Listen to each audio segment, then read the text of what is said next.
Breaking news చూస్తున్నాం. దేశవ్యాప్తంగా వరద ప్రభావిత ప్రాంతాలకు కేంద్ర హోంశాఖ 5,858.60 కోట్లు విడుదల చేసింది.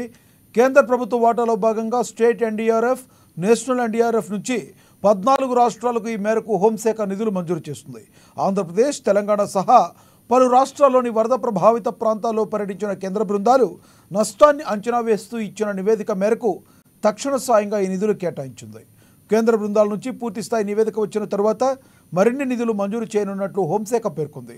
ఆంధ్రప్రదేశ్కు 1,036 కోట్లు, తెలంగాణకు 416 కోట్లు మంజూరు చేసింది.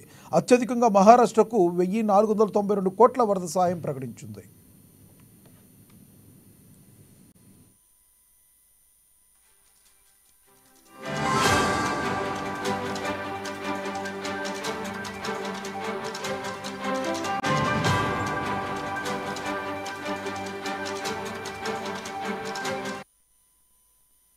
రైట్, బ్రేకింగ్ న్యూస్ చూస్తున్నాం. దేశవ్యాప్తంగా వరద ప్రభావిత ప్రాంతాలకు కేంద్ర హోంశాఖ 5,858.60 కోట్లు విడుదల చేస్తుంది.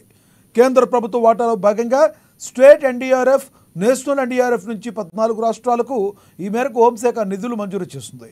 ఆంధ్రప్రదేశ్, తెలంగాణ సహా పలు రాష్ట్రాల్లోని వరద ప్రభావిత ప్రాంతాల్లో పర్యటించిన కేంద్ర బృందాలు నష్టాన్ని అంచనా వేస్తూ ఇచ్చిన నివేదిక మేరకు తక్షణ సహాయంగా ఈ నిధులు కేటాయించింది. కేంద్ర బృందాల నుంచి పూర్తిస్థాయి నివేదిక వచ్చిన తర్వాత మరిన్ని నిధులు మంజూరు చేయనున్నట్లు హోంశాఖ తెలిపింది. ఆంధ్రప్రదేశ్కు 1,036 కోట్లు, తెలంగాణకు 416 కోట్లు మంజూరు చేస్తుంది. అత్యధికంగా మహారాష్ట్రకు 1,492 కోట్ల వరద సహాయం ప్రకటించింది.